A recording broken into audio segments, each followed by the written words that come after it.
आज आप तो मैं भी दे रहा हूँ। नहीं मैंने कहा था मुझसे गाँव जाने के बाद उनसे कहा था कि वही कुछ थोड़ा लगा चल जाओगे फिर मैं किसके चल मैं तो नहीं जा रहा था। देखो बेटा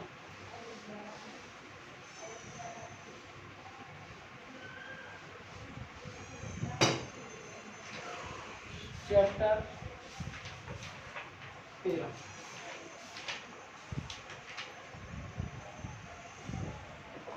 नाभिक चलो चैप्टर डालो 13 उसके पीछे पढ़ने छोड़ दिया करो 2-3 कभी कोई टॉपिक रह भी जाए गलती से। हालांकि 12वें पार्ट में बेटा कुछ टॉपिक हटा रखे हैं स्पेक्ट्रम में से और तर्जा में से ना, लेकिन मैंने करवा दिए वो सारे को।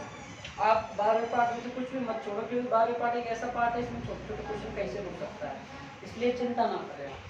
उसमें हटाया हुआ बाहर है तो स्पेक्ट्रम दे रखा है, एक कुछ लाइन स्पेक्ट्रम का दे रखा है, कुछ एक और थोड़ा सा दे रखा है, उसको कोई चिंता ना करे। आपको मैं पूरा 12वें पार्ट में से इतना सा नहीं छोड़ा है, ठीक है। और न 11वें में छोड़ा मैंने कुछ सारा करवाती है मैंने। 11वें में एक टॉपिक छोटा है डेविसन करा जो आपके हटाती है, बस करवाते हैं आप चाहो, ठीक है। इसमें से अपने क्या क्या हटा दिया है, अल्फा 6 हटा दिया, बीटा 6 हटा दिया, गामा 6 हटा दिया। इसके अलावा क्या हटा दिया, इसमें से नाभिकीय रिएक्टर हटा दिया, ठीक है।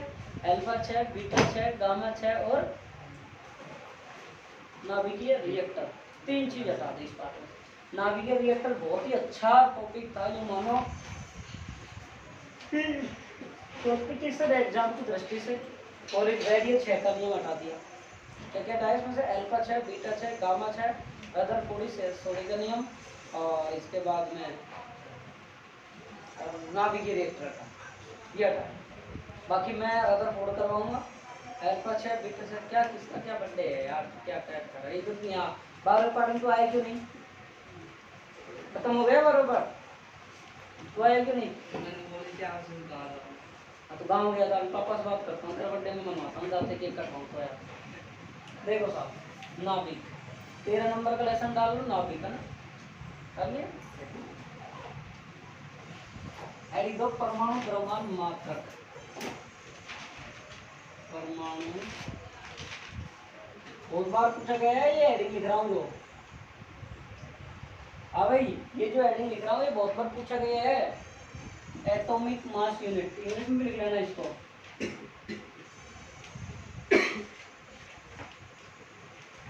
एटॉमिक मास यूनिट लिख लो, लिख लो हेडिंग इंग्लिश में लिखो।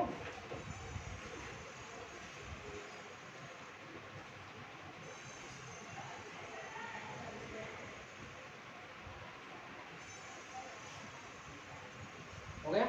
अब सुनो मेरी बात, एटॉमिक मास यूनिट क्या होती है भाई, देखो ये एक क्या होता है, द्रव्यमान का सबसे छोटा मात्रक होता है। सुन लो भाई, आज थोड़ा अब बेटा मैं डिटेल से करवाने वाला हूँ, कम से कम 1.25 घंटे से 1.5 घंटे क्लास लेने वाला हूँ, इसलिए आप थोड़ा सा धैर्य बढ़ाए क्योंकि मुझे कोर्स जल्दी करना है, क्योंकि मेरी EMRS की एग्जाम है अभी 17 अक्टूबर तक, तो हाईकोर्ट की रोक लग रही है उसको, लेकिन सेंट्रल एग्जाम है तो उसका 1.5 महीने बाद तुरंत एग्जाम होगी। तो मैं आपको अगर आपकी रजामंदी हो तो मैं आपको ये सेकंड बुक कंप्लीट कराऊंगा, फर्स्ट बुक का एक 7वां लेसन रहेगा, वो अपन दिसंबर या जनवरी में करेंगे। आप चाहोगे तो आप कहोगे अभी कराओ तो मैं भी करा दूंगा, आपके ऊपर डिपेंड रहेगा, ठीक है। एक में आप छुट्टी दे दें कोई दिक्कत नहीं है, आपको आराम से आप पढ़ो डिस्कस, क्योंकि पिछले साल अपने पूरा और जो रिवीजन है वो रिवीजन करवाते हैं, आप आओ आराम से, आप आओ आप पढ़ के जाओ, कोई दिक्कत नहीं। आपको कोई दिक्कत हो मैं यहाँ मेरे से पूछ के चलूँगा, लेकिन आप घंटे भर के लिए आई जाएगा, यहाँ डिस्कस करके पढ़ के जाएगा। आपस में डिस्कस करोगे पढ़ोगे तो बहुत बेस्ट पढ़ाई होगी, क्योंकि साइकोलॉजी कहते हैं ग्रुप पढ़ाई बहुत सबसे टॉप पढ़ाई होती है। अगर डिस्कस करके पढ़ते हो तो बहुत टॉप पढ़ाई होती है, और बिना डिस्कस की पढ़ाई जीरो होती है। फैक्ट मान लो आप अगर एक टॉपिक में पढ़ा रहा हूँ उसको कल आके सब आपस में डिस्कस करके जा रहे हो आप, तो ये मतलब है वो टॉपिक आप 3 दिन बाद भी लिखोगे तो लिखोगे, याद रखेगा, ठीक है। तो देखो सबसे पहले क्या क्या है भाई, देखो एटॉमिक मास यूनिट एक छोटा मात्रक होता है द्रव्यमान का, ठीक है, और इसकी सहायता से अति सूक्ष्म, ध्यान सुनो, अति सूक्ष्म द्रव्यमानों का मापन किया जाता है। अति सूक्ष्म द्रव्यमान का मतलब छोटे छोटे द्रव्यमान, उनका मापन किया जाता है किसके द्वारा, एटॉमिक मास यूनिट के द्वारा, ठीक, छोटे द्रव्यमान का मापन किया जाता है, ठीक है। अब देखो भाई अपन नाभिक का प्रतीक चिन्ह देखते हैं, प्रतीक चिन्ह इसका तत्व इसको दर्शाते हैं भाई साहब ZXA, किसे दर्शाते हैं हम, ZXA। जेड आपके पास में क्या है भैया, परमाणु, परमाणु क्रमांक के अलावा क्या बोल सकते हो, प्रोटॉनों की संख्या। ध्यान से किया ना, यहाँ से क्वेश्चन आता है 1 नंबर का, आज ये टॉपिक से क्वेश्चन आएगा। प्रोटॉनों की संख्या ये क्या है भाई, ये द्रव्यमानों की संख्या। ठीक है जी। जैसे अब देखो भाई, जैसे जैसे इसको अपन लिखते 1H1, तो मतलब 1 तो क्या होगी, प्रोटॉनों की संख्या। यह क्या होगी आपके पास में परमाणु क्रमांक, ये क्या हो गया, एक द्रव्यमानों की संख्या। आगे बात समझ। अब देखो यहाँ से चीज आती है कि यहाँ हम क्या निकाले, n बराबर होता है a प्लस जेड। n बराबर क्या होता है, a प्लस जेड। n क्या है आपके पास में, न्यूट्रॉनों की संख्या। a क्या है, द्रव्यमान संख्या। z क्या है आपके पास में, परमाणु क्रमांक या प्रोटॉनों की संख्या। सुन लिया मेरी बात, ध्यान से समझना ना।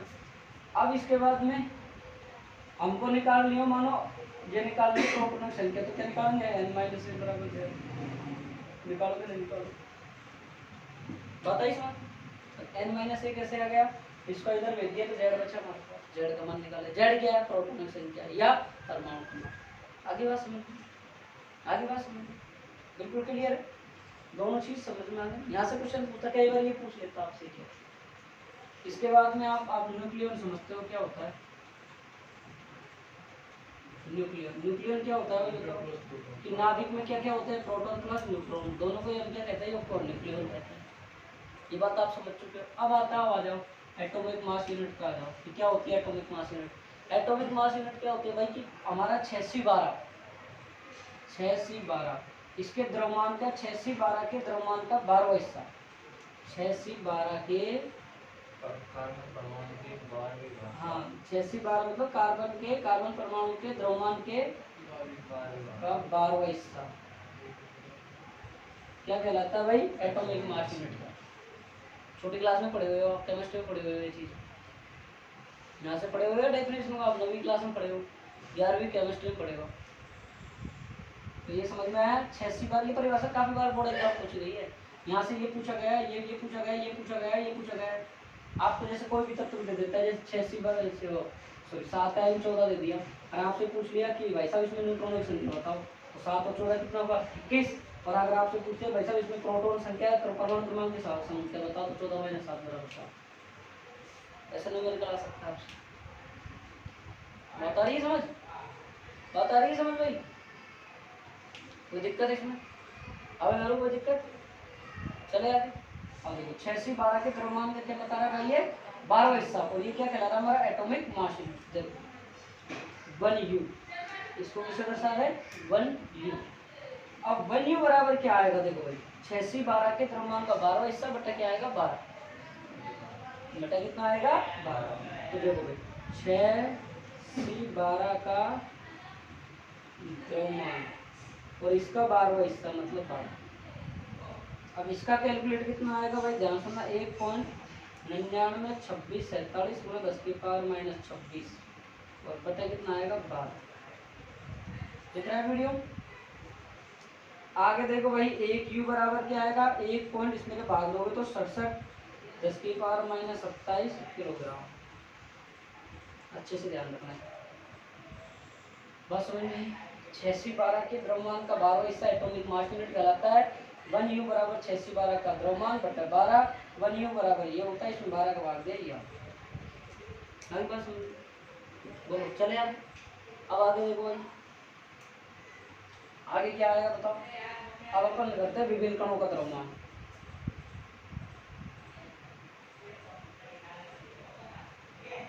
विभिन्न कणों का द्रव्यमान, अब ध्यान से सुनना भाई, ये अब जो द्रव्यमान लिख रहा हूं मैं, जो लिखूंगा उनको याद कर लेना, ये चैप्टर में वही काम आएंगे और बहुत ज्यादा काम आएंगे, बार बार काम आएंगे। इस चैप्टर से न्यूमेरिकल जरूर आता है, इसको अच्छे से तैयार करना है और ये इनको याद करना। आप देखो भाई मास ऑफ प्रोटॉन क्या होता है, ये होता है 1.67 गुणा 10 की पावर -27 kg। अब देखो इसको यू में बदलो, 1U में बदलना है तो यू में क्या बदलो, क्या होगा इसको, इसका आ जाएगा 1.0072 और ये कितना किलोग्राम में आएगा, ग्राम में आएगा, यू आ जाएगा। ठीक है, मास ऑफ न्यूट्रॉन ये कितना होता है 1.68, थोड़ा सा तो ज्यादा होता है प्रोटॉनों से, ये हो जाएगा 1.0086 यू। मास ऑफ इलेक्ट्रॉन 9.1 10 की पावर माइनस 31 kg। ये होता है 0.0055। ये तीनों याद होनी चाहिए आपको, ये फॉर्मेट याद होना चाहिए। आप न्यूमेरिकल करोगे आपको ईयर वैल्यू रखनी पड़ेगी। मास ऑफ प्रोटॉन आएगा 1.072, 72 में 10 जोड़े तो न्यूट्रॉन आ गया। 82 का मतलब 86 आ गया। 86 कितना होता है? लगभग 100। 86 गुना 8 दूनी 16, 160 होता है। और 55 गुना क्या होता है? 150। 155 से नहीं ऐसे लगा भाई साहब, थोड़ा थोड़ा मोटा मोटा। 55 गुना 110 ही तो होता है। 50 50 100 5 5 10, इसका आधा कर दो कितना आएगा? 55। ऐसे याद रखने का फंडा बता रहा हूँ मैं, छोटा छोटा। अयो 72 लगभग अप्रोक्स 10 बढ़ा दो, लगभग लगभग कितना आएगा? 10 बार बढ़ाकर 86। उसका थोड़ा आधा कर दो 86 का, थोड़ा थोड़ा लगभग लगभग, मतलब अप्रोक्सीमेट इतना पहुंचो। याद नहीं रहे तो ऐसे बताओ भाई, कोई दिक्कत? और हाइड्रोजन का कितना होता है? हाइड्रोजन का होता है 1.782। ये चीज है भाई आपकी बात। बताओ भाई, अगर ये समझ में नहीं आई, समझ में आ गया इतनी बात? इतना डिटेल कोई दिक्कत नहीं, दिखा दें ये समझ में? वो कोई दोबारा समझाना है क्या? तो लिखो आप पहले। नाभिक की खोज किसने की थी? रदरफोर्ड ने। नाभिक की खोज किसने की थी? रदरफोर्ड ने।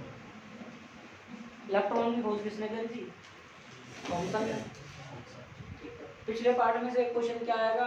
कमी का जरूर आएगा। तो रदरफोर्ड की कमी आ जाए, थॉमसन की आ जाए, नील्स बोर की। एक क्वेश्चन आने के चांसेस। लिखो, यह एक छोटा द्रव्यमान मात्रक होता है।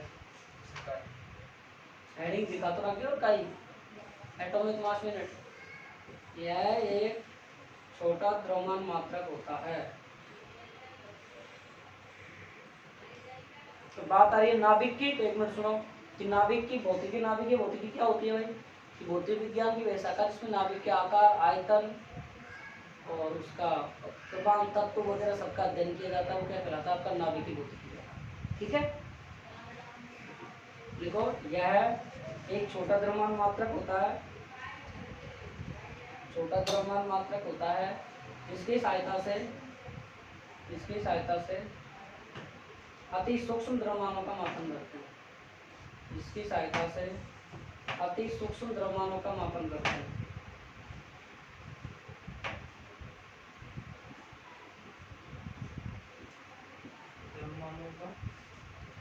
इसकी सहायता से अति सूक्ष्म द्रव्यमानों का मापन करते हैं।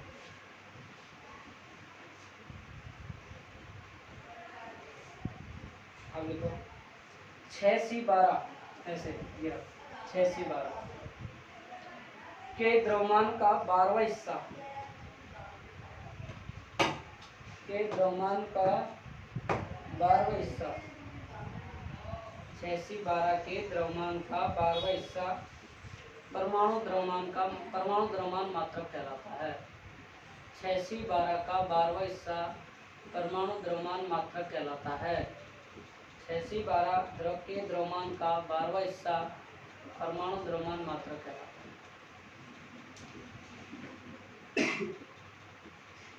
भैरव, तेरे को रोकने का एक तरीका है, अब रुक जाए, कल टेस्ट लेंगे तो रुक जाए, छुट्टी करेगा? टेस्ट लेंगे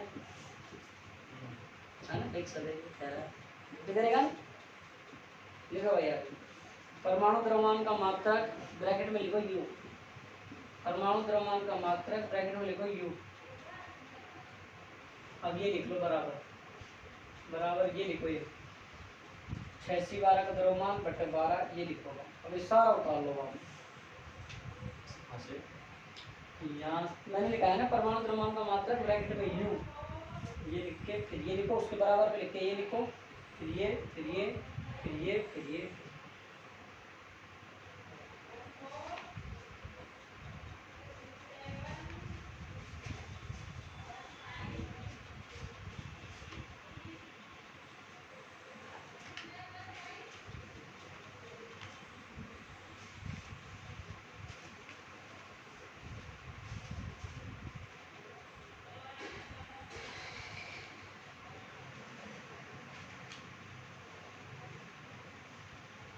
अपन रदरफोर्ड सोडी का नियम कराएंगे भाई, क्योंकि सक्रियता नहीं, सक्रियता नहीं है, सक्रियता में काम आएगा, रदरफोर्ड सोडी का नहीं। इतना तरीका से और डिटेल से कोई नहीं कराया। जाके देख लो मार्केट में, एक बार पढ़ के देख लो। अरे नहीं उतार लिया अभी उतार नहीं ना उतारो, ये बहुत इंपॉर्टेंट है, मुझे नहीं याद होनी चाहिए बेटे, जब जाके चेक चलेगा।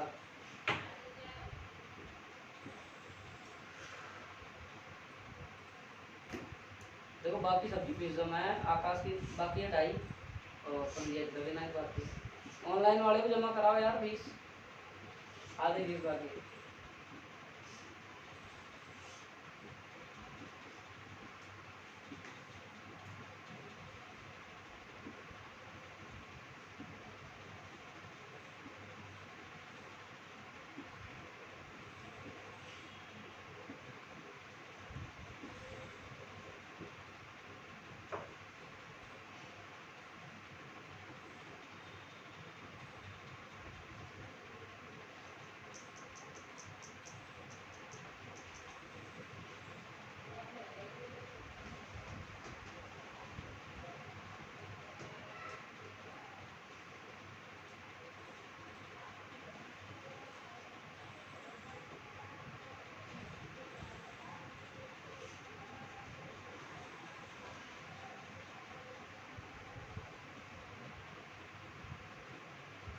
देखो मेडिसिन में ऐसे कमाई अभी इसके प्रिंट रेट लगा के 135, दुकान वाले लिए 100 रुपये। कम से कम ये ड्रॉप कितने की होगी? 50 या 60 रुपये। कितने रुपये बता दीजिए? 40 से 50। ये है हमारे देश की बता लिया पूरा, लिखो तो बारे।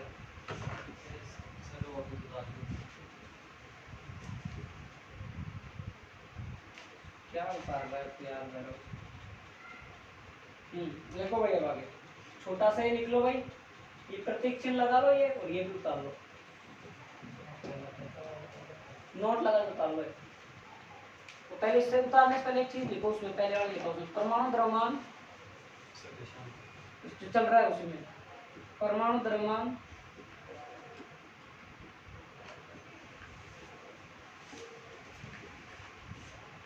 द्रव्यमान को स्पेक्ट्रोमीटर या वर्णमापी से मापा जाता है। क्या है वो क्वेश्चन है? परमाणु द्रव्यमान को स्पेक्ट्रोमीटर या वर्णमापी से मापा जाता है। और इसके आगे और लिखना चाह लिखा ना 72 लिखा है मैंने, 727 हो जाएगा, 866 हो जाएगा, 0.055 हो जाएगा। अब लिखो ये, अब लिखो ना स्पेक्ट्रोमीटर वर्णमापी से मापा जाता है। अब लिखो भाई नाभिकों का वर्गीकरण। हाँ उतारो यार, नोट लगा उतारो। बेटा क्वेश्चन पूछा जा सकता है यहाँ से, जैसे मैंने एग्जांपल लिखा है, न्यूट्रॉन की संख्या पूछी जा सकती है, प्रोटॉन की पूछी जा सकती है, परमाणु द्रव्यमान पूछा जा सकता है।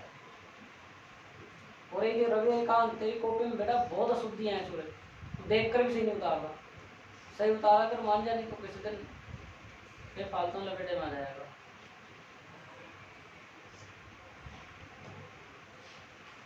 किसका बर्थडे है? रोहित है। गांव क्यों मना रहे हो? यहीं मना लो बांध है।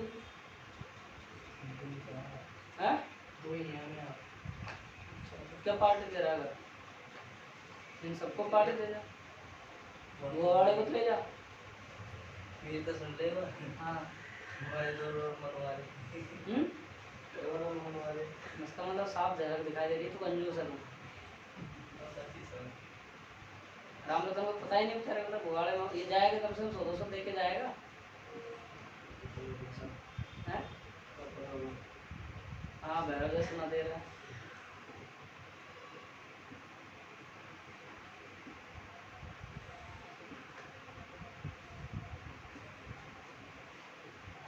सर द्रव्यमानों की संख्या ये है ना, उसको परमाणु भारी बोल सकते हैं। हाँ परमाणु बाहर लिख लो, लिखना चाहो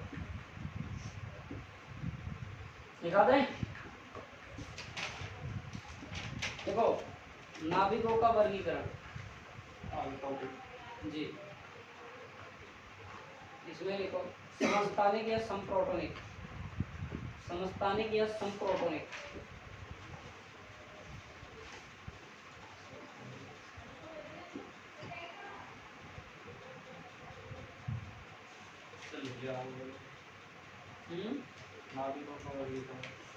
एक मिनट यार, गलत तो नहीं लिखा दिया अपन ने, गलत लिखा दिया यार। भाई इसको सही करो तुम, इसको सही करो, इसको गलत लिखा दिया अपन ने, जेड प्लस एन बराबर ए, ऐसे आएगा, इसको सही करो भाई तुम। जेड की जगह पी भी हो सकता है, ठीक है, ये करो भाई, थोड़ा सा मिस्टेक हो गया। हाँ भाई इसको ये करो सही। सर परमाणु क्रमांक और क्या नाम है प्रोटॉन की संख्या मतलब हर कंडीशन में समान रहती है। हाँ जी बिल्कुल, वो मान एक ही होता है, परमाणु क्रमांक तो प्रोटॉन। तो बेटा इसमें माइनस कर लो, नीचे लाम प्लस। हाँ नहीं वो हटाना ही है बिल्कुल, वो जो पहले लिखा था आपने, मैं दोबारा समझा रहा हूँ। यहाँ से अगर न्यूट्रॉन की संख्या निकालो तो क्या आएगा, ए माइनस जेड। तो सर यही हम बता रहे थे। हाँ, और जैसे एग्जाम्पल 3 लिथियम 7, तो इसको कैसे बताओगे भाई, 7 माइनस 3 बराबर 4। वैसे वो सही है, एग्जाम्पल सही लिखा है अपन ने, लेकिन यहाँ गलत किया था। सही करा था कि ये सही है, यही किया था क्या अपन ने, वो भी देना सही लिखाया था क्या। सर ये आपका नाम है। एक मिनट देख लेता हूँ। सर 3 तो प्रोटॉन की संख्या होगी हाँ, और 7 द्रव्यमानों की संख्या। अब सर न्यूट्रॉन ने क्या निकाला। अब रुको वो बता रहा हूँ, न्यूट्रॉनों की संख्या निकाल के दी ये ना, ए माइनस जेड, द्रव्यमान माइनस प्रोटॉन की संख्या। हाँ तो ये ना द्रव्यमान क्या हो गया 7, प्रोटॉन क्या होगी 3, 4, ये क्या आ गया अपने पास, सर न्यूट्रॉन ने ये न्यूट्रॉनिक निकाला है ना, प्रोटॉनों की हैं? प्रोटॉनों की प्रोटॉनों की संख्या क्या होगा, जेड निकालना है, ए माइनस एन, जेड वही प्रोटॉन की संख्या ए माइनस एन खांचे ये निकाला है, निकाल तो लिया भाई। अगर प्रोटॉनों की संख्या निकालना चाह रहे हो आप, तो प्रोटॉनों की संख्या में क्या आएगा, ए माइनस एन, तो प्रो बराबर कितना आएगा, 7 माइनस 4 बराबर 3। अभी एग्जांपल कर लो उसमें, उसके नीचे, ताकि अच्छे से समझ में आए। हालांकि मैं अभी डिटेल से वो समझाऊंगा, इसको समझता नहीं, संभारिक वाला टॉपिक चलेगा उसमें करूंगा। देख लिया, अब लिखोगे नाभिकों का वर्गीकरण, बल्कि हाइड्रोजन में न्यूट्रॉन नहीं होता है, ये ध्यान रखना। हाँ प्रोटॉन तो होता है, एक होता है, होगा न्यूट्रॉन होता है, 1 माइनस 1 0 हो गया। हाइड्रोजन में न्यूट्रॉन नहीं होता, जबकि अन्य परमाणुओं में, हल्के नाभिकों में प्रोटॉन और न्यूट्रॉनों की संख्या के बराबर होता है। अभी प्रतीक नाभिक और दत्तम नाभिक पढ़ाएंगे जब वो आ जाएगा। नाभिकों को रासायनिक और वो बता रहे थे। हाँ वो बता तो रहा हूँ, तो पढ़ा तो रहा हूँ। समस्थानिक संभावित संयुक्त। इसमें लिखो पहला टॉपिक, समस्थानिक या समप्रोटोनिक, समस्थानिक या समप्रोटोनिक, समस्थानिक या समप्रोटोनिक, समस्थानिक या समप्रोटोनिक। समप्रोटोनिक का मतलब आइसोटोप,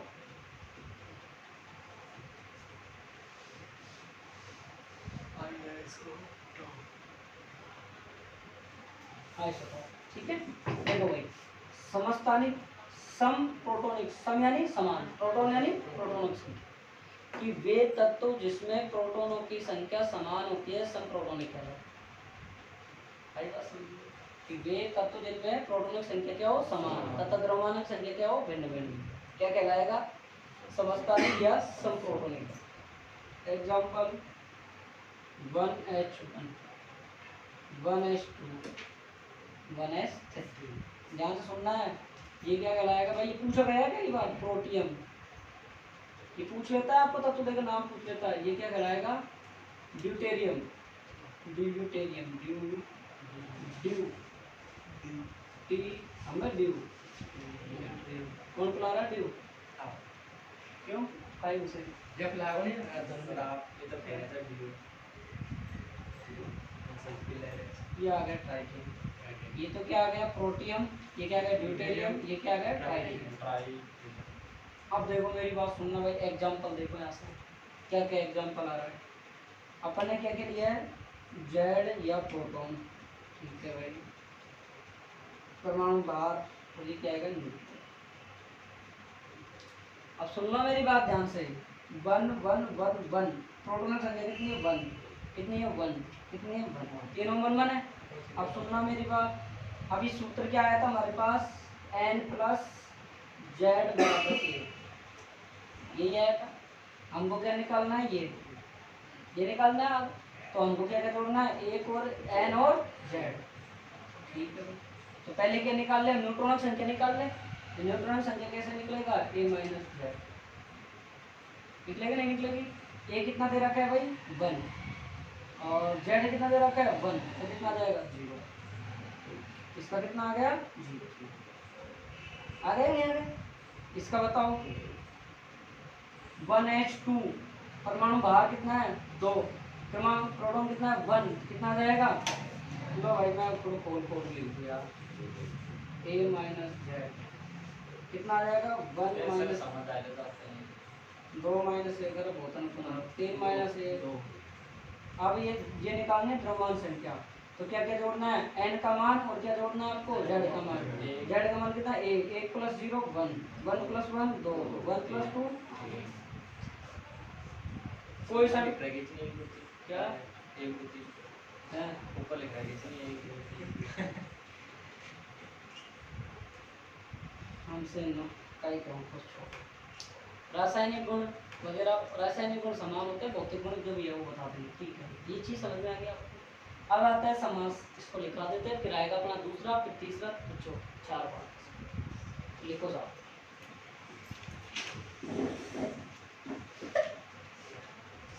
ना एक ही तत्व के वे परमाणु, एक ही तत्व के वे परमाणु,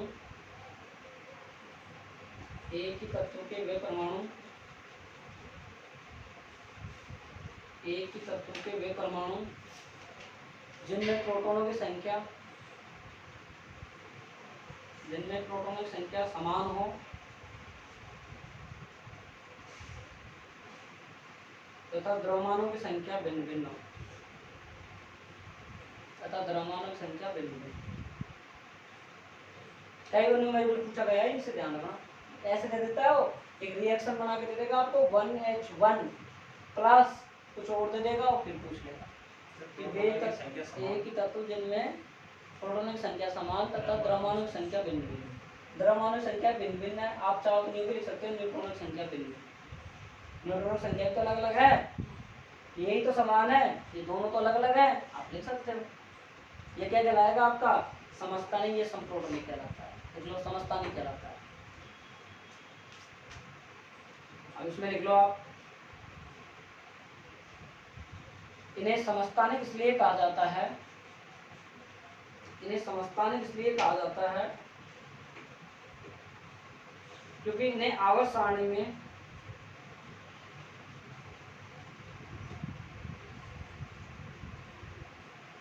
एक ही जगह पर रखा जाता है, एक ही जगह पर रखा।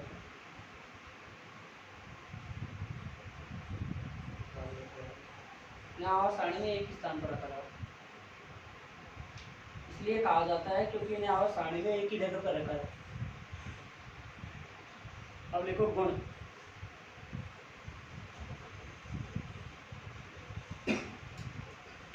पहले ये उतार लो, गुणों से पहले ये, चाहे गुण लिख लो आप, चाहे गुण लिख लो, एडिशन के गुण लिख लो। रासायनिक गुण समान होते हैं जबकि भौतिक गुण भिन्न भिन्न होते हैं।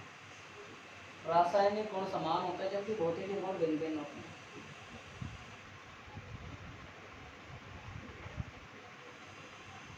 दूसरा गुण लिखो, इसमें न्यूट्रॉनों की संख्या भिन्न भिन्न होती है। दूसरा गुण लिखो, इसमें न्यूट्रॉनों की संख्या भिन्न भिन्न होती है। पहला था रासायनिक गुण समान होता है जबकि भौतिक गुण भिन्न भिन्न होते हैं। दूसरा है इसमें न्यूट्रॉनों की संख्या भिन्न भिन्न होती है। उतार लो पूरा। एक एग्जांपल आप घर से कर लेना, ये एग्जांपल मैं दे रहा हूँ आपको, 6C12 और 6C14, इसमें निकाल के ले आना। और करना चाहो घर से तो कर लेना, 8 ऑक्सीजन 16, 8 ऑक्सीजन 17, 8 ऑक्सीजन 18, ये कर लेना आप घर से। दोनों क्वेश्चन कर लेना, आपका क्लियर हो जाएगा। ये उतार लो सब, ये क्वेश्चन आप घर से कर लेना। अगर दूसरा न्यूट्रॉन की संख्या भिन्न भिन्न होती है, तेरी खोपड़ी जूते जूते मांगती है। मैं चला बोला था तेरा बेटा ना,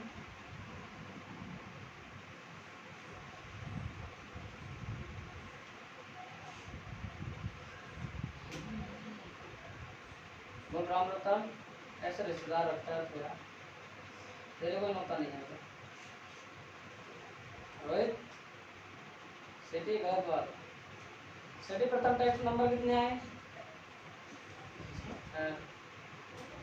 इसमें 8 है शायद। हाँ? Very good. और केमिस्ट्री केमिस्ट्री का मिलती है इसमें। बायो मैथ का बताना सर। मैथ बायो का वो तो खुद याद है इसको। बायो अंदर इतना दिन से स्कूल भी नहीं गया तू छुट्टी का परसों कल की छुट्टी 29 चली बस एक दिन 28 छुट्टी। केमिस्ट्री में कितने नंबर आया रतन सुनाए रोहितान क्यों सुनाया कि नहीं क्या हो गया मेरा तेरे केमिस्ट्री 700 का ही कम होता है। तो तेरा हम सर कोई गेम 700 कम देखो कोई 10 कम ग्राम में लगा जाए कितने गया हो ठीक प्रकार सर जी मतलब क्लास में जमा लोग बहुत दूर दूर बैठे हैं टीचर मैं बैठे हैं कर लिया देखो भाई अरे तो तू बता कौन सा पार्ट है सुना कलाम का दिन क्या होता है 1/4 by epsilon q1 upon q2 upon r Q1 upon Q2 upon R q1 into q2 upon r square।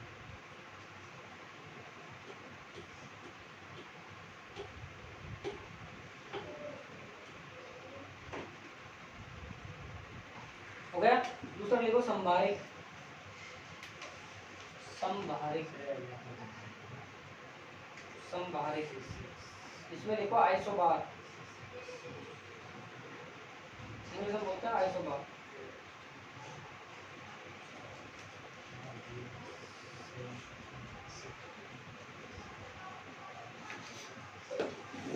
संभारिक इसमें क्या होगा द्रव्यमान संख्या तो क्या होगी भाई इसमें समान समान और परमाणु क्रमांक की संख्या कैसे होती है अलग अलग हाँ सम भारिक आइसोबार जब ये हालांकि केमिस्ट्री की चीज है ये नाभिक हुआ परमाणु हुआ ये कोई फिजिक्स का मामला कम है तो इसमें क्या होता है भाई द्रव्यमान संख्या क्या होती है समान देखो सम भार सम यानी समान भारी यानी भार द्रव्यमान संख्या समान और प्रोटॉन या परमाणु क्रमांक की संख्या कैसे आएगी भिन्न भिन्न आएगी क्या कहलाएगा समभारी इनको आवर्त सारणी में अलग अलग स्थानों पर रखा जाता है इसलिए कि मुंह फाड़ रहा है आते ही 3-4 में मुंह फाड़ रहा है कुछ होगा नहीं फिर इसके एग्जाम्पल देखो 3 लिथियम 7 और 4 बेरिलियम 7 निकालो भाई तो इसके बाद में इसमें क्या क्या दे रखा है बताओ भाई प्रोटॉन या परमाणु क्रमांक 3 और 4 ध्यान से सुनना भाई ये द्रव्यमान संख्या ये न्यूट्रॉन न्यूट्रॉन संख्या क्या आती है a माइनस जेड ही होती है ना और ऐसे ये सूत्र होता क्या है भाई z प्लस एन बराबर a यही होता है ना ठीक है जी आपके पास में द्रव्यमान कितना है भाई द्रव्यमान संख्या कितनी है आपके पास 7 और 7 में 3 गया तो 4 और 3 तो आप बताओ मुझे द्रव्यमान संख्या कैसी आ रही है समान और परमाणु क्रमांक की संख्या कैसे आ रही है भिन्न भिन्न क्या कहलाता है संभारिक आइसोबार जला ठीक लिखो परिभाषा तुम लिख लोगे घर से लिख लोगे लिखाऊं लिख लो बाद में लिखो वे नाविक जिनकी वे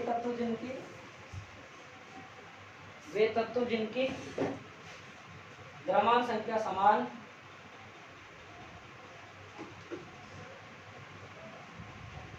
द्रव्यमान संख्या समान तथा प्रोटॉनों की संख्या अलग अलग होती है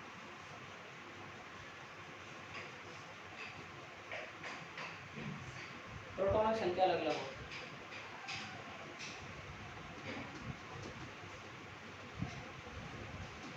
सर C6 14 और 7 एंड 14 वो मतलब वही है ना ये लिख रहा ये लिख रहा लिख दिया क्या थोड़ा अंदर हमको पता है बच्चा कहाँ तक जा सकता है ठीक है हाँ सर वो मैं सोच रहा था उसके और बता रहा सोचा मत सोच कर लिख दिया हमने, ठीक है बढ़िया और ये एग्जांपल घर से करना है ये वाला ठीक है जी सर वो समझता है? CN35 और 37 को वही छोड़ो।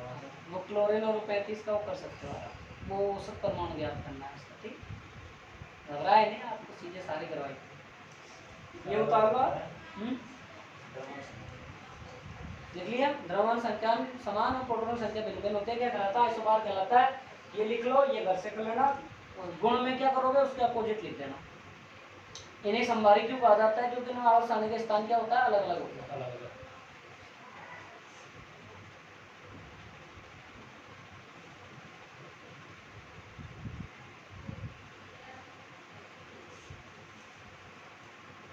देखो इनका रासायनिक गुण अलग अलग होते हैं, इनके रासायनिक गुण अलग होते हैं।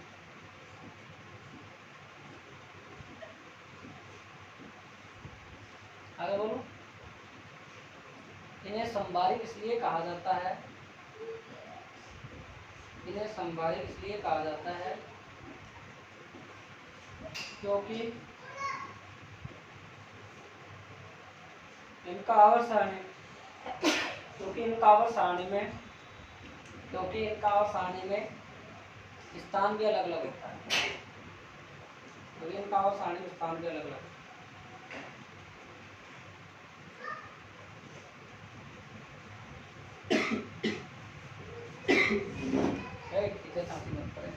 उतारिए ऊपर का, हटा दो ना। अब देखो लास्ट है समन्यूट्रॉनिक। क्या है भाई? सम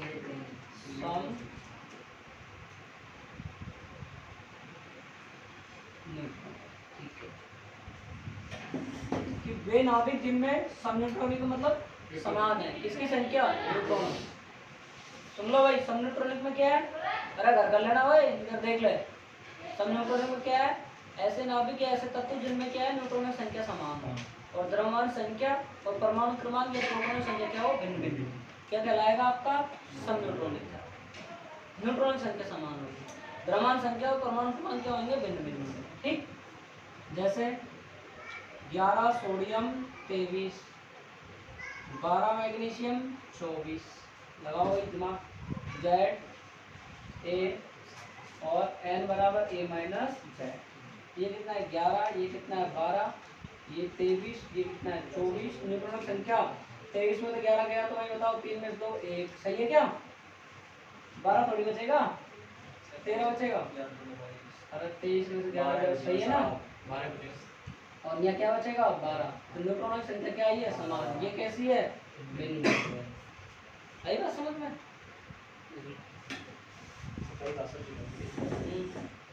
वे तत्व या वे नाभिक, वे नाभिक जिनमें न्यूट्रॉनों की संख्या समान हो जबकि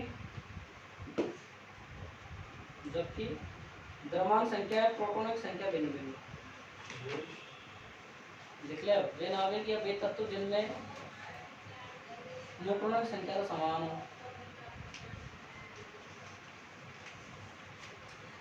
तथा द्रव्यमान संख्या और प्रोटॉनों की संख्या भिन्न भिन्न हो।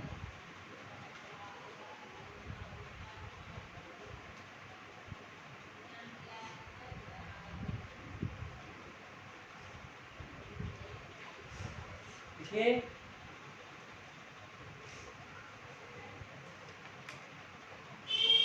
देखिए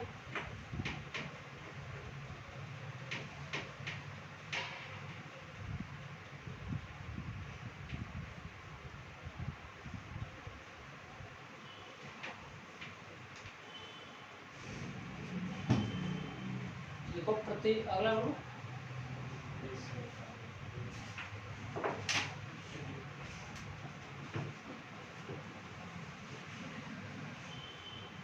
प्रत्येक नाभिक या दर्पण नाभिक, प्रत्येक नाभिक या दर्पण नाभिक या प्रतिबिंब नाभिक, तीनों नाम ये आया हुआ है बोर्ड में 2-3 बार। प्रत्येक प्रत्येक प्रत्येक नाभिक, दर्पण नाभिक या प्रतिबिंब नाभिक, तीनों एक ही नाम है।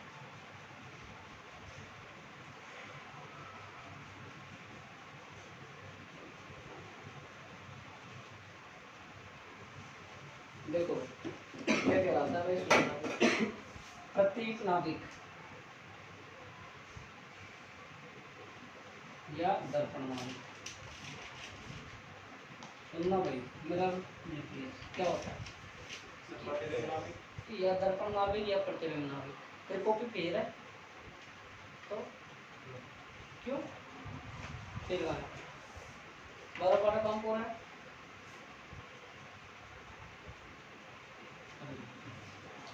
प्रत्येक नाभिक या दर्पण नाभिक होता है। देखो भाई इसमें क्या होता है, सुन ले भाई, ऐसा नाभिक जिसमें प्रोटॉनों की संख्या और न्यूट्रॉनों की संख्या परस्पर समान होती है। शब्द को पकड़ना, परस्पर समान होती है मतलब एक नाभिक में यदि प्रोटॉनों की संख्या समान है तो दूसरे नाभिक में क्या होगी भाई, न्यूट्रॉनों की संख्या समान है। भाई मैंने ये बताया था, ये नाभिक था आपका जेड, ये एक्स कोई नाभिक था और ये था, इसका मैंने प्रतीक चिन्ह बताया। नाभिक का प्रतीक चिन्ह अगर आपसे पूछ लिया जाए क्या बताओगे आप, कहिएगा ये क्या है, परमाणु क्रमांक, ये प्रोटॉन संख्या, ये क्या है, द्रव्यमान संख्या। अभी भी लिखा दिया मैंने नोट में, आपने अगर नाभिक नहीं लिखा लिख सकता है नाभिक का प्रतीक चिन्ह है, लिख लो, लिखना चाहो लिख लो, पहले तो उसमें थोड़ा सा लिख लो, एग्जाम में आया हुआ है नाभिक का प्रतीक चिन्ह, बाद में भूल जाओ। आकाश पेड़ कॉपी में करा रख में, सर पीछे क्या रह रहा था? कोई दिक्कत नहीं, दोनों का बढ़िया प्रसाद वितरण करेंगे, ठीक है ना। नाभिक का प्रतीक चिन्ह देखो बेटा, आगे देखो, देखो भाई अप्रतीक दर्पण नाभिक को देखो भाई, जैसे इसका एग्जांपल 3 लिथियम 7, 3 लिथियम कितना तरह 7, 4 बेरियम और कितना है 7। सुनना मेरी बात ध्यान से, इधर देख लो, प्रोटॉन की संख्या कितनी है 3, न्यूट्रॉन की संख्या कितनी है 7 - 3 = 6। यहाँ बताओ प्रोटॉन की संख्या कितनी है 4, इधर थोड़ा तोड़ दूँ और यहाँ कितना आ जाएगा 3, तो यहाँ प्रोटॉन की संख्या कितनी है 3, तो यहाँ प्रोटॉन की संख्या कितनी है 4। पहले नाभिक में प्रोटॉन की संख्या 3 है तो दूसरे नाभिक में प्रोटॉन की संख्या कितनी है 4, और दूसरे नाभिक पहले नाभिक में न्यूट्रॉन की संख्या कितनी है 4, दूसरा नाभिक देखो इसमें सिस्टम कैसे बनेगा, इसमें प्रोटॉन की संख्या पहले में समान है तो दूसरे में न्यूट्रॉन की संख्या समान है, इसमें न्यूट्रॉन की संख्या समान है तो दूसरे में प्रोटॉन की संख्या समान है। परस्पर मैंने एक परिभाषा बोली है कि वे नाभिक जिनमें प्रोटॉनों की संख्या और न्यूट्रॉनों की संख्या परस्पर समान होती है, मतलब एक नाभिक में यदि प्रोटॉनों की संख्या समान है तो दूसरे नाभिक में न्यूट्रॉनों की संख्या समान है, एक नाभिक में प्रोटॉनों की समान संख्या समान, दूसरे नाभिक में न्यूट्रॉनों की संख्या समान है। ठीक है, आई बात समझ, दिखा दो। वे नाभिक जिनमें वे नाभिक जिनमें वे नाभिक जिनमें वे नाभिक जिनमें न्यूट्रॉनों की संख्या व प्रोटॉनों की संख्या परस्पर समान है, वे नाभिक जिनमें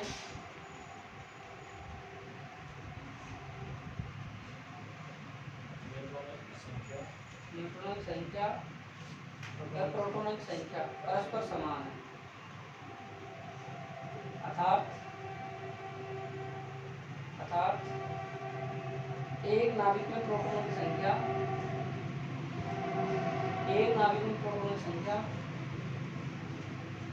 दूसरे नाभिक में एक नाभिक में न्यूट्रॉनों की संख्या, अब प्रोटॉनों की संख्या दूसरे नाभिक में न्यूट्रॉनों की संख्या के समान होती है।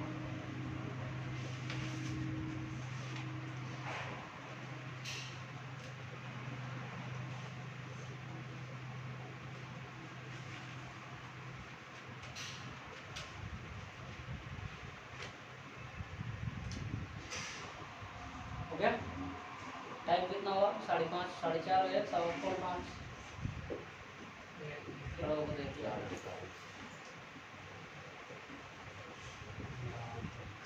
कितना हुआ 4:50 4 48 मतलब क्लास कितनी देर होगी 45 मिनट की, तो मैं एक टॉपिक करा देता हूँ बढ़िया से, ठीक है। क्यों घर जा रहा तुम, अभी तो पहले तू फोन कर रहा हूँ, मैं तो आराम से जाए तो भी करते हैं, आप 2 कराओ, तेरी इच्छा हो तो लो, 2 कराओ पक्का। आपको। मेरे को लग रहा है घर से छूट मिल गई थी, लेट तक आ जाना, तो फिर ऐसा इश्यू क्यों, हमारे इस पर नहीं सोता रहता है, सुला हो गया इसका एकदम बढ़िया।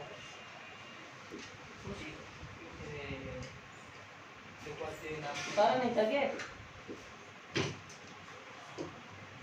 3 लिथियम 7 4 बेरियम 7, प्रोटॉन की संख्या 3, न्यूट्रॉन की संख्या 7 - 3 = 4, प्रोटॉन की संख्या 4, न्यूट्रॉन की संख्या 5, ये लो 7 और ये लो 7।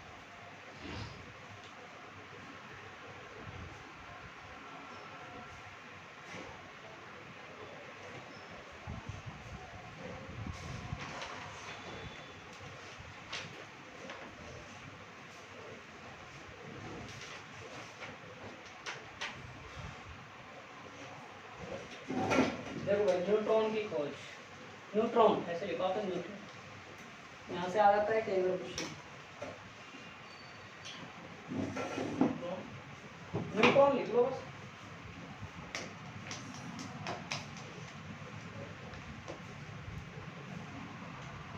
लिखो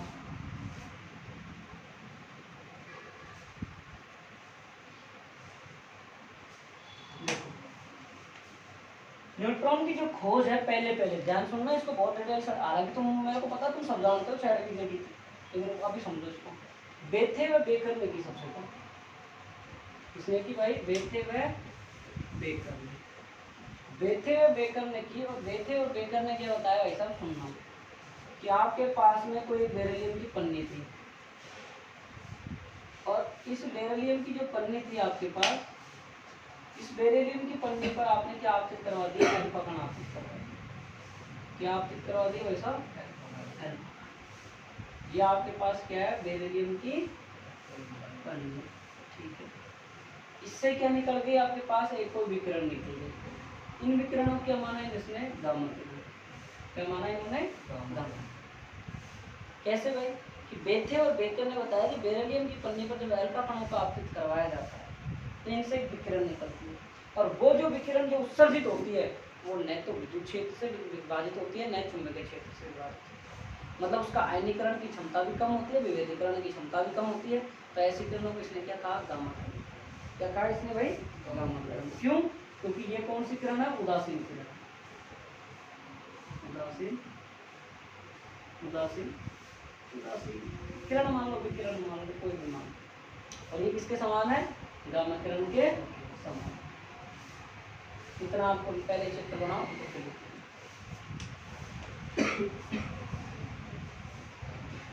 ये उदासीन किरण ऊपर लिख दिया।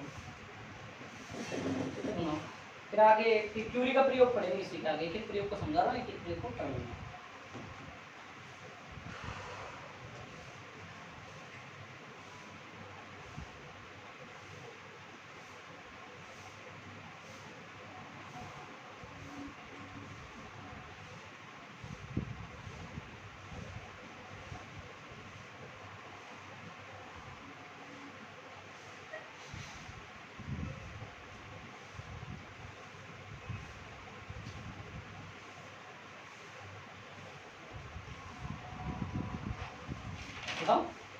देखो, वैज्ञानिक बेथे व बेकर ने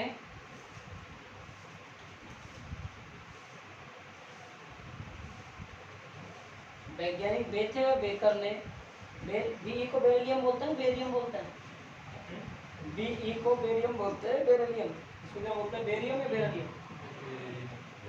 देखो, वैज्ञानिक बेथे व बेकर ने बेरिलियम की पन्नी पर अल्फा कण का आक्रमण करवाया। बेथे लिख लो, बैरोसेन और मनीष ने ऊपर लिख तो रहे हो। बेथे और बेकर ने बेरिलियम की पन्नी पर अल्फा कण का आक्रमण करवाया तो देखा कि अल्फा कण का आक्रमण करवाया तो देखा कि विकिरणें उत्सर्जित होती है, और ये विकिरणें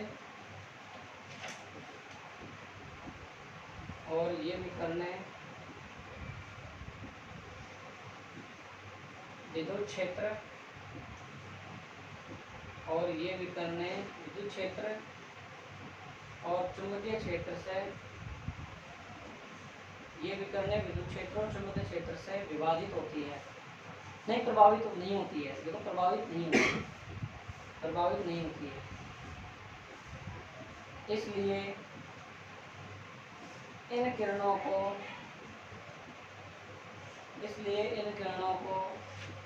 गामा किरण माना गया। इसलिए इन किरणों को गामा किरण माना गया।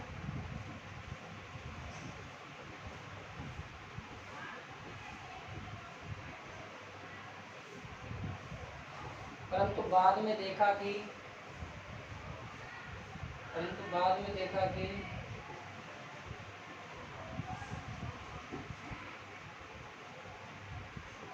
इन विकिरणों की ऊर्जा 7 मेगा इलेक्ट्रॉन वोल्ट होती है।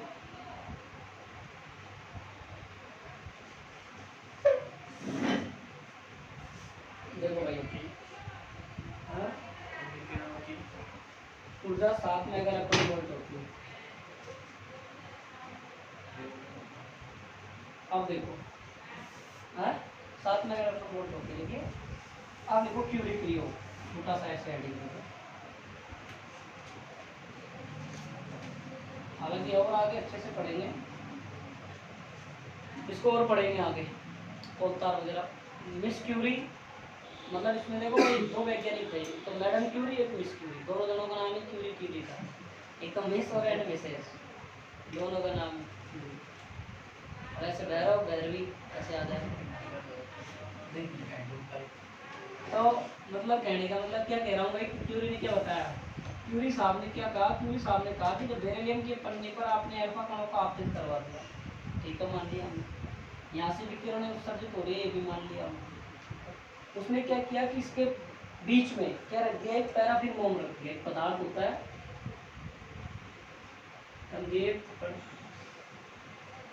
दो पैराफिन मोम, पैराफिन मोम नामक एक पदार्थ रख दिया और इससे विकिरणों को गुजारा। अब गुजारने के बाद इसके आगे इसने क्या रख दिया, एक आयनन कक्ष रख दिया। ये क्या है आपका आयनन कक्ष। ये जब विकिरणों को यहाँ से गुजारा पैराफिन मोम से, तो ये कहाँ गई भाई, आयनन कक्ष में गई। तो यहाँ क्या होगा, विकिरणों का आयनन होगा। आयनन होने के बाद मिसेज एंड मिसेस क्यूरी ने देखा कि जो ये विकिरण का आयनन हुआ है, इनकी ऊर्जा यदि ये गामा किरण है, इनकी ऊर्जा होनी चाहिए 54 मेगा इलेक्ट्रॉन वोल्ट, लेकिन इनकी ऊर्जा तो कितनी होती है 7 मेगा इलेक्ट्रॉन वोल्ट। तो ये इनको क्या नहीं माना गया, तो मतलब ये तो गामा किरण नहीं, तो मतलब क्या हो गया, न्यूट्रॉन किरण हो गई, मतलब एक उदासीन किरण हो गई। आयनन भी कम कर रही है, विभेदन भी कम कर रही है, तो मतलब ये क्या हो गई, एक तरीके से न्यूट्रॉन उदासीन किरण। न्यूट्रॉन उदासीन ही तो होता है, उसका प्रयोग ये चल रहा है कि इसके अपन ने यहाँ तक तो अपन ने पढ़ लिया, तो ये उत्पन्न होगी। क्यों ना आके बता दे इसको, आप पैराफिन मोम रख दो, पैराफिन मोम से विकिरणों को गुजारो, गुजारने के बाद आयनन कक्ष में भेजो। आयनन कक्ष में जैसे इनका आयनन हुआ, तो बाद में देखा कि इनकी जो ऊर्जा है, जो आपके पास में पहले की ऊर्जा और इनकी ऊर्जा मतलब क्या नहीं, मतलब कोई ज्यादा डिफरेंस नहीं। तो फिर क्या नहीं माना भाई, ये गामा किरण तो नहीं। तो कौन सी किरण है भाई, ये उदासीन। फिर आगे इसको चैडविक समझाया, आगे फिर इसको कौन समझाएगा, चैडविक। अब इस चित्र को बनाओ।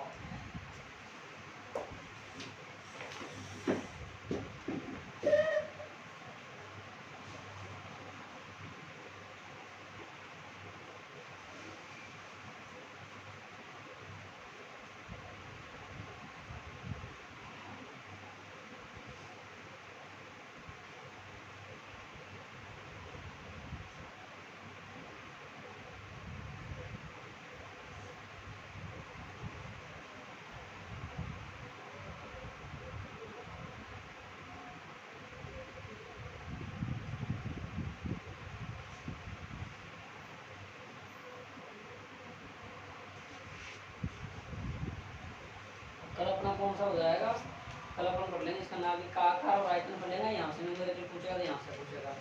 ये छोटे छोटे प्रतिनिधित्व बंधन ऊर्जा, ये प्रतिनिधित्व ऊर्जा ये पढ़ लेंगे, और प्रतिनिधित्व बंधन ऊर्जा का ग्राफ पढ़ लेंगे, ठीक है।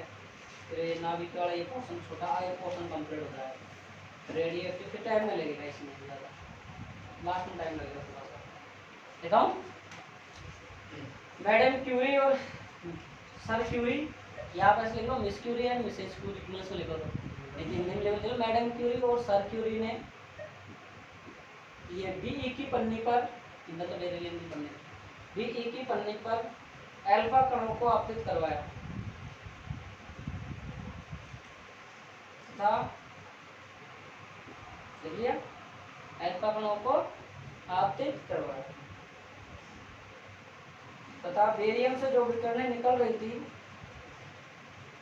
तथा बेरियम से जो विकिरणें, सुनो, मैडम क्यूरी और सर क्यूरी ने बेरिलियम की पन्नी पर अल्फा कणों को आपतित करवाया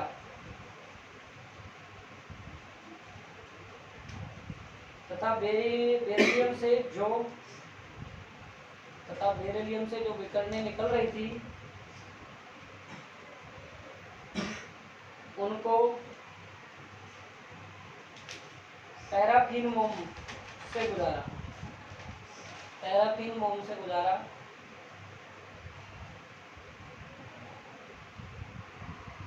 तो देखा गया कि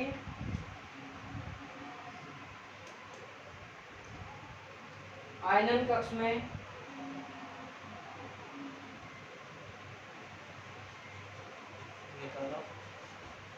निकाला और देखा कि पैराफिन मोम से गुजारा तो देखा कि आयनन कक्ष में आयनन होता है। आयनन कक्ष में आयनन होता है। यदि ये गामा किरणें होती तो यदि ये गामा किरणें होती तो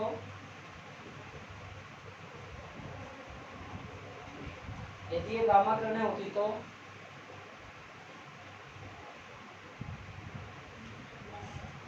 पैराफिन मोम को पार करने के लिए पैराफिन मोम को पार करने के लिए पैराफिन मोम को पार करने के लिए पैराफिन मोम को पार करने के लिए 54 मेगा इलेक्ट्रॉन वोल्ट ऊर्जा होनी चाहिए। 54 मेगा इलेक्ट्रॉन वोल्ट ऊर्जा होनी चाहिए, जबकि 54 मेगा इलेक्ट्रॉन वोल्ट ऊर्जा होनी चाहिए, जबकि होती 7 मेगा इलेक्ट्रॉन वोल्ट है, जबकि होती 7 मेगा इलेक्ट्रॉन वोल्ट है।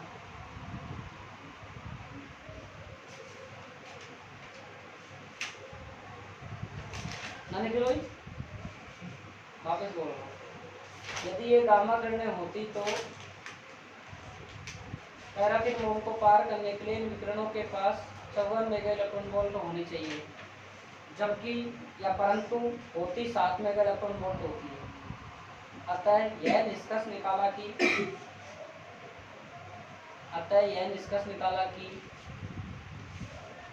यह गामा किरण तो नहीं है। अतः यह निष्कर्ष निकाला कि यह गामा किरण तो नहीं है।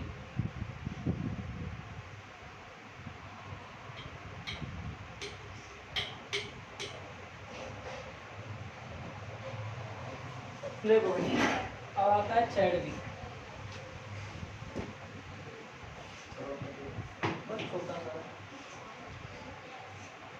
फोन डिस तो नहीं हो गया, ऊपर देखना मेरे से फोन डिस हो रहा है, कितना परसेंट आ गया थे। चैडविक ने क्या कहा भाई, सुन लो। अरे सर 30% ज़्यादा कर देखो भाई, सुनना भाई, ये किसने है भाई, बेरिलियम की कन्नी। इसने क्या किया है भाई साहब, सुनना, इसने क्या किया है कि ये प्रयोग को 2-3 बार दोहराया। क्या करा है इसने, इस प्रयोग को 2-3 बार दोहराया, और दोहराने के बाद इसने क्या किया भाई, बेरिलियम की पन्नी पर वही अल्फा कणों का आक्रमण करवाया, आपतित करवाया। और अल्फा कणों का आपतित कराने के बाद इसने पैराफिन मोम की जगह लिया नाइट्रोजनीय पदार्थ। कौन सा लिया भाई, नाइट्रोजनीय पदार्थ। और ये पदार्थ लेने के बाद इसने देखा ये क्या है, आयनन कक्ष। इसने देखा कि भाई इनसे जो विकिरणें निकल रही हैं, इनकी जो ऊर्जा है भाई, उसने क्या कहा था भाई, इनसे निकल रही है, ठीक है, गामा किरण है। अगर ये गामा किरण है तो इनकी जो ऊर्जा है कितनी होती है भाई, 90 मेगा इलेक्ट्रॉन वोल्ट होनी चाहिए। लेकिन होती कितनी है एक्चुअल में, 7 मेगा इलेक्ट्रॉन वोल्ट। तो लास्ट में चैडविक साहब ने एक ही बात बोली, भाई ये कोई भी फालतू की गामा किरण नहीं है, ये एक ऐसे कणों का समूह है जो एक अनावेशित होता है और नए विद्युत क्षेत्र, नए चुंबकीय क्षेत्र से प्रभावित होता है।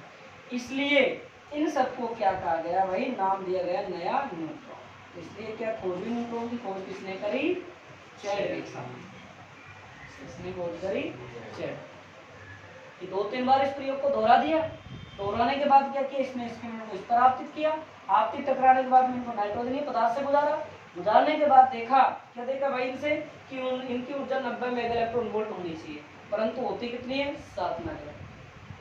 शुरू से देख लो, शुरू वाले में कितनी थी, 7 मेगा इलेक्ट्रॉन वोल्ट। आपने यहाँ आपतित करवाया था, यहाँ से कोई किरण निकली थी, यही तो बेकर का प्रयोग था। और वो क्या था आपके पास में, गामा किरणें मानी उसने। फिर बाद में किसका प्रयोग आया, क्यूरी ने इसको इसके ऊपर आपतित कराया, या कोई पैराफिन मोम ले लिया, वहां से आपतित कराने के बाद में फिर आयनन कक्ष से भेज दिया और देख लिया इसकी विकिरण तो 54 मेगा इलेक्ट्रॉन वोल्ट है, लेकिन होती कितनी है, 7। ये गामा किरण नहीं। फिर इसने चैडविक ने 2-4 बार प्रयोग किए इसको, 2 बार प्रयोग करने के बाद वापिस आपतित करा, इनको इनसे नाइट्रोजन पदार्थ से गुजारा, इंडक्शन भेजा तो देखा इनकी जो ऊर्जा कितनी होनी चाहिए 90 मेगा इलेक्ट्रॉन, लेकिन होती कितनी है 7 मेगा। तो ये कोई भी भैया कोई गलत नहीं है। ये एक ऐसे गणों का समूह है जो एक अनावेशित होता है, मतलब उदासीन होते हैं। ये विद्युत क्षेत्र चुंबकीय क्षेत्र से विभाजित नहीं होते, विक्षेपित नहीं होते, प्रभावित नहीं होते। तो ये इनका नाम क्या दिया फिर एक न्यूट्रॉन नाम। न्यूट्रॉन को कैसे दर्शाते हो 0n पर, ये न्यूट्रॉन। आई बात समझ? देखो चित्र बनाओ।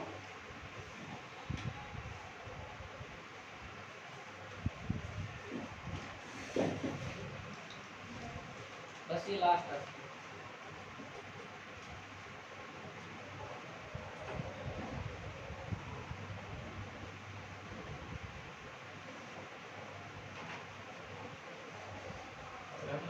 किरण के लगाओ। लगा ले लगा ले तो लगाना अच्छा अभी तो अपना काम कर रहे, इसका पनिशमेंट तेरे को मिलेगा, घबरा मत। अच्छा है, अच्छा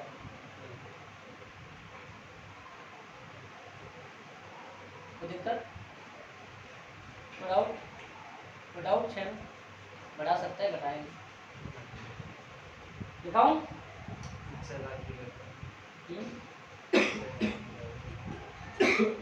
दवाई ले, दवाई ले।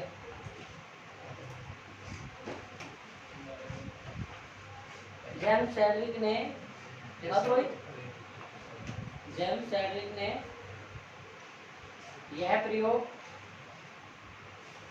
जेम्स चैडविक ने यह प्रयोग 2 बार दोहराया।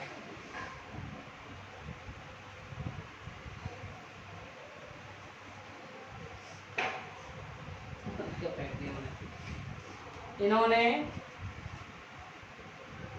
पैराफिन मोम की जगह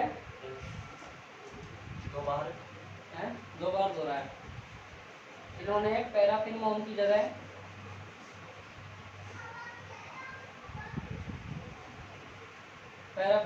जगह नाइट्रोजनीय पदार्थ लिया, नाइट्रोजनीय पदार्थ लिया।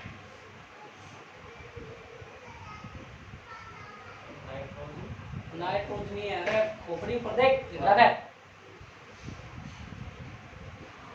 नाइट्रोजनीय पदार्थ। एवं उन्होंने बताया कि बेरिलियम की पन्नी पर जो अल्फा कण आपतित करवाए, बेरिलियम की पन्नी पर जो अल्फा कण आपतित करवाए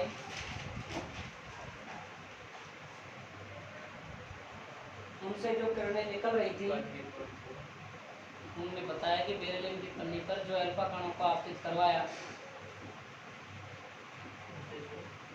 अल्फा कण आपतित करवाया, उनसे जो किरण निकल रही थी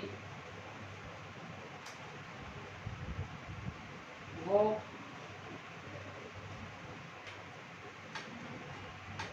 नाइट्रोजनीय पदार्थ से निकलती है।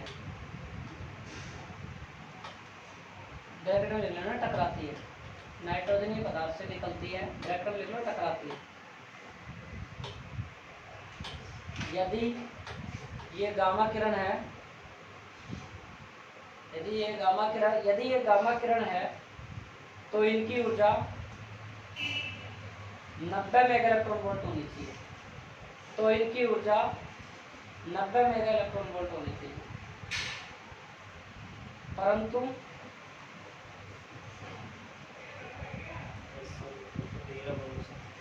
इनकी ऊर्जा 90 मेगा इलेक्ट्रॉन वोल्ट होनी चाहिए। अब ये आकाश लिख लेता है, मैं बोल देता हूँ, मैं सोचा लिख लिया था 90 मेगा इलेक्ट्रॉन। मैं लिख पाता हूँ, तेरे को भी लिख पाता हूँ, आज से लिख लेगा। परंतु ऊर्जा 7 मेगा इलेक्ट्रॉन वोल्ट होती है। अतः ये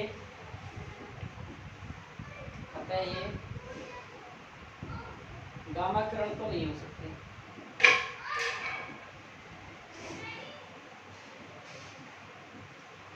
गामा किरण तो नहीं हो सकती,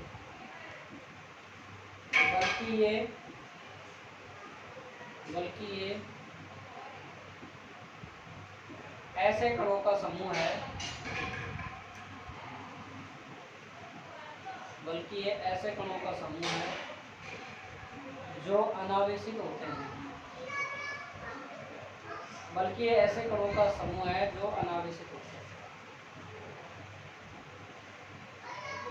तथा ये चुंबकीय क्षेत्र और विद्युत क्षेत्र से प्रभावित नहीं होते हैं। तथा ये चुंबकीय क्षेत्र और विद्युत क्षेत्र से प्रभावित नहीं होते हैं। तथा इनको नाम न्यूट्रॉन दिया गया।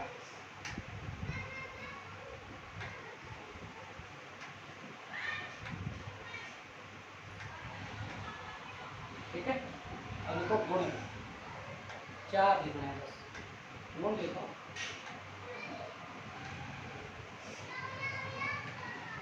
गुण पहला लिखो, अब इसी में से छांट छांट के लिखना है। उदासीन होता है, आयनीकरण कम करता है, चुंबकीय क्षेत्र विद्युत क्षेत्र से प्रभावित नहीं होता, ये लिखना है। चक्रण क्वांटम संख्या 1/2 होती है, ये लिखना है। लिखो पहला, यह उदासीन कण है।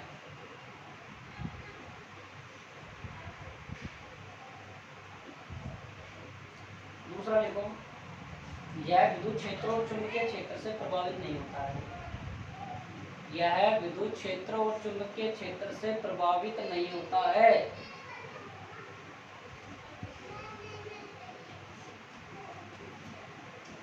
तीसरा बोलूं, यह विद्युत क्षेत्र और चुंबकीय क्षेत्र, हाँ अब भैया ही हो जाता तेरा। यहाँ यहाँ तो फिर जाऊंगा, यहाँ मेरे पास जब मैं बोलो, यह विद्युत क्षेत्र और चुंबकीय क्षेत्र से प्रभावित नहीं होता। तीसरा, यह गैसों का आयनीकरण नहीं करता है। ले इसमें से ये रखिए, ये गैसों का आयनीकरण नहीं करता। अब तुम्हारा एक लाइन लिखो। अगला लिखो, न्यूट्रॉन की चक्रण क्वांटम संख्या। दे रहा हूँ तो दे रहा हूँ, निकाल तो रहा हूँ, ले निकालता हूँ। क्या निकालू, क्या खाए, क्या को खाएगा? न्यूट्रॉनों की चक्रण क्वांटम संख्या 1/2 होती है। न्यूट्रॉनों की चक्रण क्वांटम संख्या 1/2, बस बहुत है। हालांकि ये 3 क्लास का मैटर है, नहीं है? क्वांटम संख्या इधर तेरा आइडिया कितने लिखता है?